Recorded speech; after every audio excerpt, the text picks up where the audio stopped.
जय माता की। माँ दुर्गा मेडिटेशन सेंटर में एक बार फिर से आप सबका स्वागत है। आप देख रहे हैं हमारी Siddhi special series uncovering mystery of Siddhi. आगे बढ़ने से पहले आप हमारे चैनल को लाइक करें और सब्सक्राइब करें। अब तक हमने सिद्धियों को दो भागों में विभक्त किया, परा और अपरा, लेकिन यह विभाजन आगे भी जारी रहता है। आगे शास्त्रों में हमें 64 छोटी सिद्धियां और 8 बड़ी सिद्धियों का बारे में वर्णन मिलता है। योग शक्ति के द्वारा या योग के द्वारा इन सिद्धियों का निरंतर अभ्यास करके इन्हें विकसित किया जा सकता है। भागवत पुराण में भगवान श्री कृष्ण भी 18 सिद्धियों के बारे में उल्लेख करते हैं, जिसमें 8 बड़ी सिद्धियां हैं और 10 छोटी सिद्धियां। हनुमान चालीसा में भी 8 सिद्धियों का वर्णन मिलता है। 8 सिद्धि नवनिधि के दाता। तो ये मेन 8 सिद्धि कौन सी हैं? तो 8 मुख्य सिद्धि हैं। अणिमा सिद्धि, इसमें व्यक्ति अपने आप के शरीर को अदृश्य कर लेता है, अर्थात वह किसी को दिखाई नहीं देता। जब उसकी इच्छा होती है तभी वह किसी दूसरे को दिखाई दे सकता है। दूसरी होती है महिमा। इसमें व्यक्ति अपने शरीर को जितना चाहे बड़ा कर सकता है और जितना छोटा बनाना चाहे छोटा बना सकता है। इस सिद्धि का वर्णन हमने रामचरितमानस में जब भगवान के कार्य के लिए हनुमान जी लंका गए थे, तब लंका में प्रवेश के लिए हनुमान जी ने अपना शरीर बहुत छोटा बना लिया था और लंका में आग लगाते समय बहुत बड़ा बना लिया था। तो यह है वही सिद्धि थी। गरिमा, तीसरी है गरिमा। इस सिद्धि में साधक अपने शरीर को बहुत भारी बना लेता है।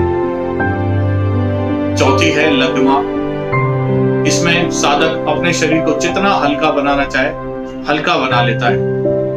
पांचवी है प्राप्ति। इस सिद्धि में साधक जो चीज प्राप्त करना चाहे वह प्राप्त कर लेता है, यानी जो भी इच्छित पदार्थ है उसकी प्राप्ति हो जाती है। फिर है प्राकम्य।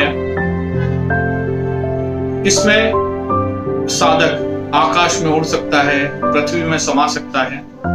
ये वाली सिद्धि प्राकम्य कहलाती है। फिर आती है ईशित,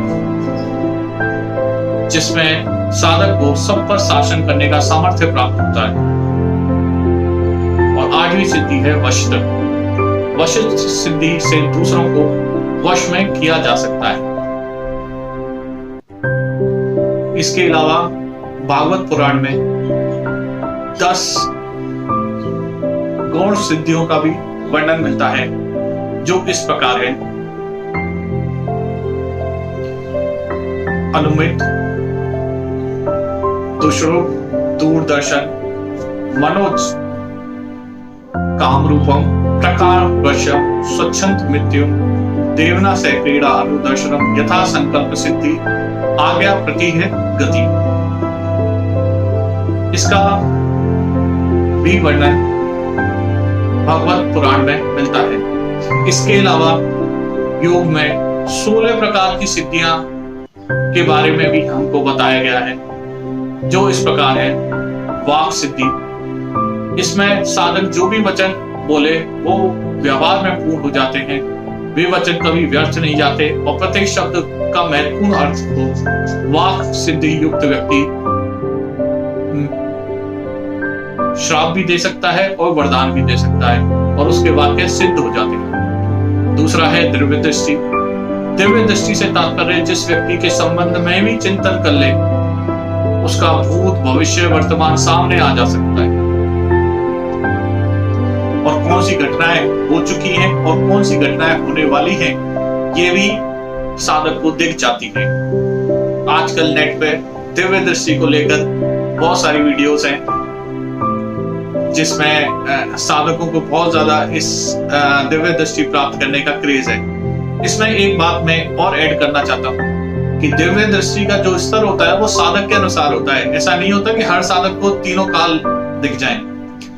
किसी को कुछ दिखता है, किसी को भूत दिखता है, किसी को वर्तमान दिखता है और किसी को भविष्य दिखता है।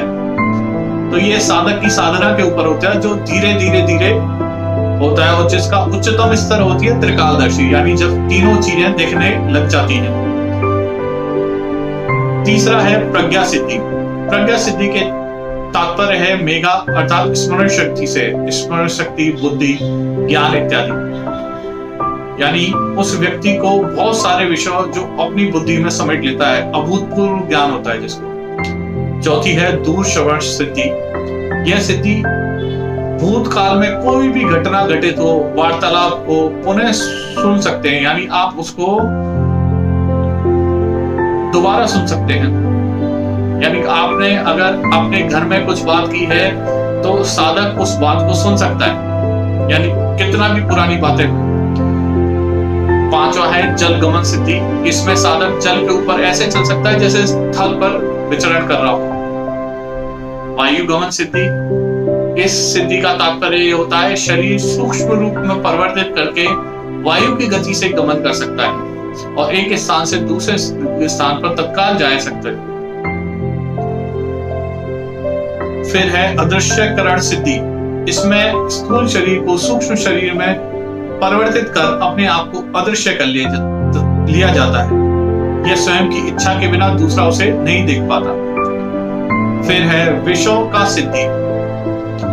इसका तात्पर्य आप अपने आप को अनेक रूपों में परिवर्तित कर लेते हो, यानी एक स्थान का अलग रूप है और दूसरे स्थान पर अलग रूप, यानी आप एक जगह एक रूप में दिखाई दे सकते हो, दूसरे जगह दूसरे रूप में दिखाई दे सकते हो। देव क्रिया अनुदर्शन सिद्धि।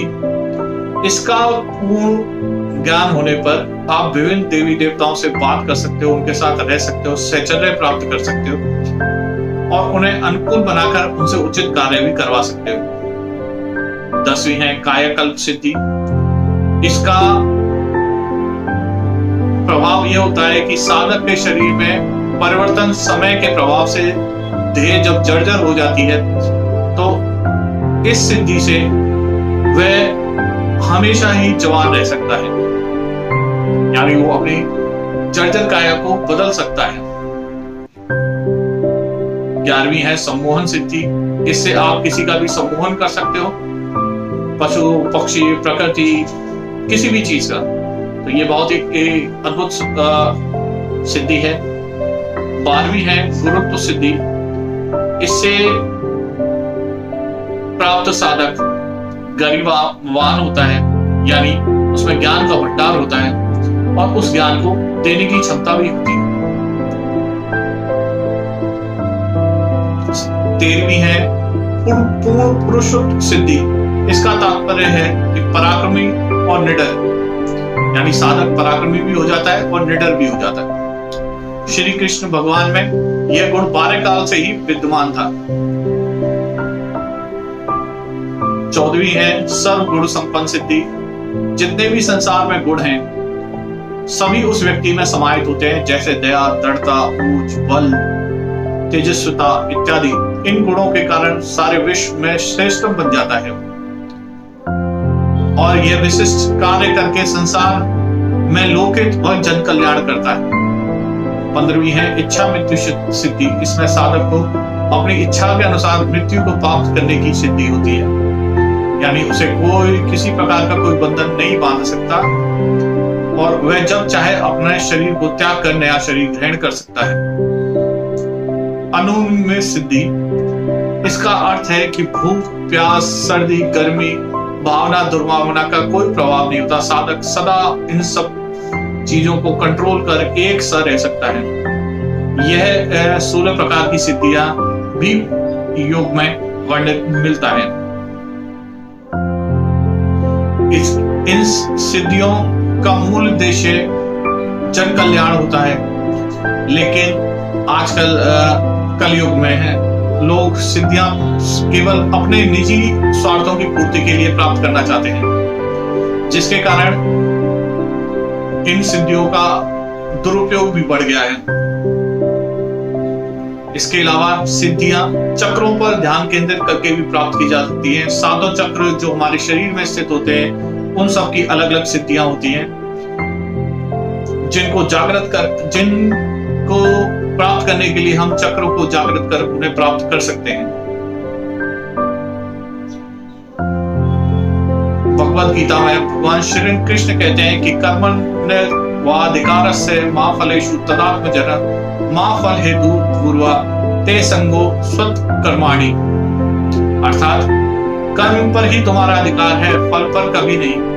कर्म के फल को अपना उद्देश्य मत बनने दो, ना ही तुम इनकी आसक्ति निष्क्रियता में रहने दो। आपको सिद्धियों के बारे में ये जानकारियां कैसी लगी, आप हमें कमेंट बॉक्स में बताइए और हमारे चैनल को लाइक कीजिए और सब्सक्राइब कीजिए और आगे भी हमारी सिद्धि स्पेशल सीरीज का अगला भाग के लिए इंतजार कीजिए। जब तक आपसे फिर मिलते हैं, जय माता की।